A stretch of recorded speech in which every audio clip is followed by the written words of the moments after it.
UFOs over Pine Bush, New York, by Charles Lear. In the 1980s, New York's Hudson River Valley was home to a wave of extraordinary UFO encounters by thousands of people. It was explained away as a hoax perpetrated by a group of nighttime pilots and ultralights, and this was enough to make it fade from the public consciousness, even among those in the UFO community. However, one town in the area has kept the memory of the events alive with a yearly fair and a recently opened UFO museum.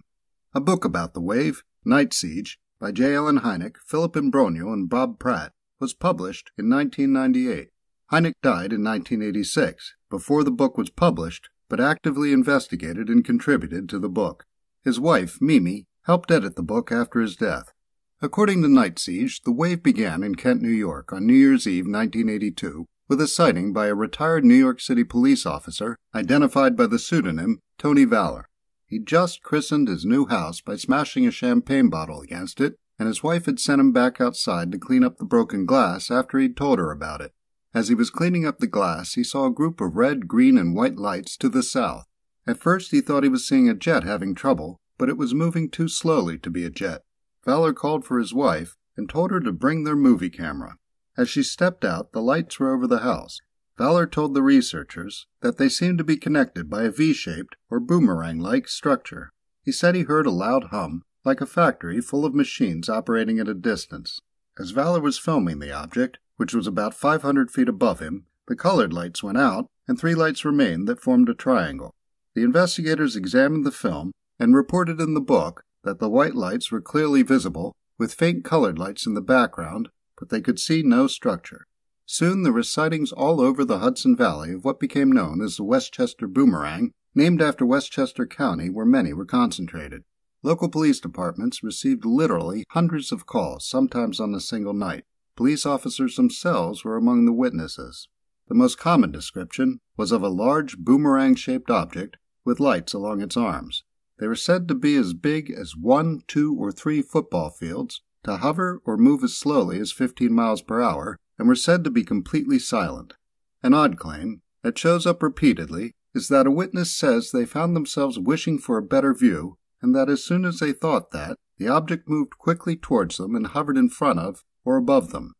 Pine Bush, New York is between 15 and 20 miles west of the Hudson River in Orange County. As the Hudson Valley wave faded after 1987, reports continued to come out of Pine Bush. The area was put into the UFO spotlight in 1991, when Ellen Crystal published Silent Invasion, also written with Philip Imbrogno, which chronicles her 11-year investigation there. The book may be hard to take seriously by some. Crystal describes seeing, on her very first outing, more than a dozen ships flying about and periodically landing in and taking off from a field. It does contain names of witnesses to more likely events, along with descriptions. Crystal was introduced to the area by Harry Levelson, a writer for Omni magazine, posted as the sole person at the UFO desk. Levelson wrote an article on Pine Bush for the magazine after coming to the area and interviewing witnesses. In her book, Crystal says that the editors at Omni didn't take UFOs seriously, but saw them as good for business. What was unique about Pine Bush was that it seemed to be a paranormal hotspot. Besides UFOs, there were reports of cryptids, phantoms, strange mechanical rumblings heard coming from under the ground, and farmers reported finding large sections of earth moved in their fields after seeing lights there the night before. More and more people started coming to Pine Bush to skywatch and explore. Lines of cars parked along the roads and people gathering in the farm fields became common. At the same time, Pine Bush was becoming more developed. As no trespassing signs started to appear all over the area, there were frequent conflicts between the property owners and the paranormal adventurers. In 2000, a rumor started that Pine Bush had passed a law against skywatching. What had actually happened, according to the article They Came from Pine Bush, posted on the Hudson Valley Magazine website, was that there had been an altercation between a developer and some skywatchers. With encouragement from the developer, the police began enforcing a parking rule that made it illegal to park along West Searsville Road, a popular skywatching spot.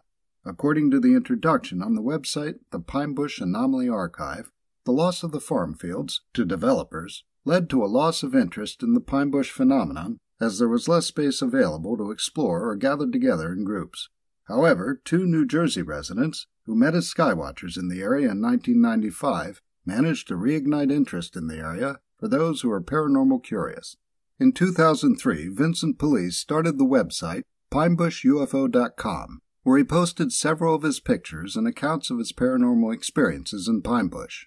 In 2005, Police published the book The Pine Bush Phenomenon.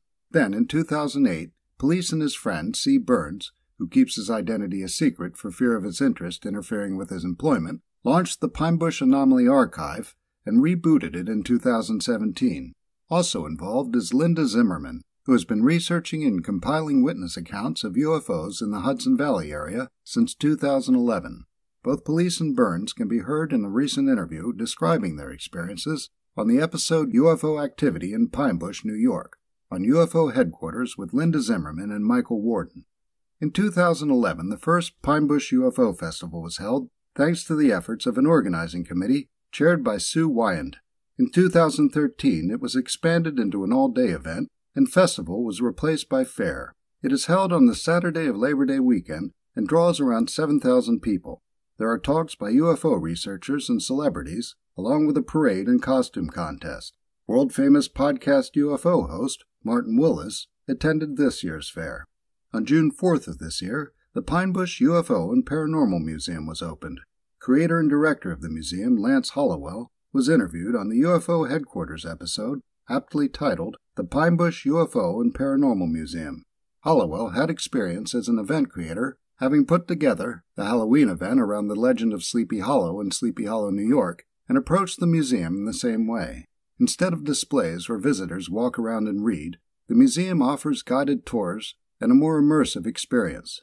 The reader might be thinking that Pine Bush is now the East Coast Roswell, and some of the locals reportedly think of it that way. While that name has also been used for Exeter, New Hampshire, and Kecksburg, Pennsylvania, Pine Bush has made more of an effort to earn it.